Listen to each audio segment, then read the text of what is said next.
Moskvadan üç tərəfli görüşlə bağlı xüsusi bəyanat 27 avqust tarixli və gündəm xəbər nefinə bir məlumatı diqqətinizə çatdırırıq. Belə ki, Rusiya, Amerika və Ukrayna nümayəndələri heyətləri arasında üç tərəfli danışıqların növbəti raundunun planları və keçirmə müddəti ilə bağlı Kremldə hər hansı bir məlumat yoxdur. Bu barədə Rusiya prezidentinin mətbuat katibi Dmitri Peskov bəyanatdan çıxış eləyib.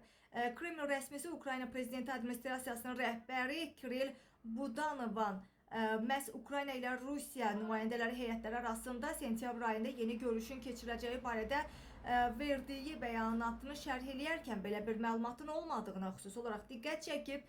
Peskov həmçinin də əlavə edib ki, Moskva tərəfi danışıqlar prosesinin dəqiq tarixləri və gündəliyi barədə hələlik heç bir rəsmi məlumat və ya təklif almayıb və bu səbəbdən də məhz Ukraynalı rəsminin açıqlamasını Rusiya tərəfi isə mətbuat, yəni o rəsmi olaraq məhz mətbuatda yalanlamış olub.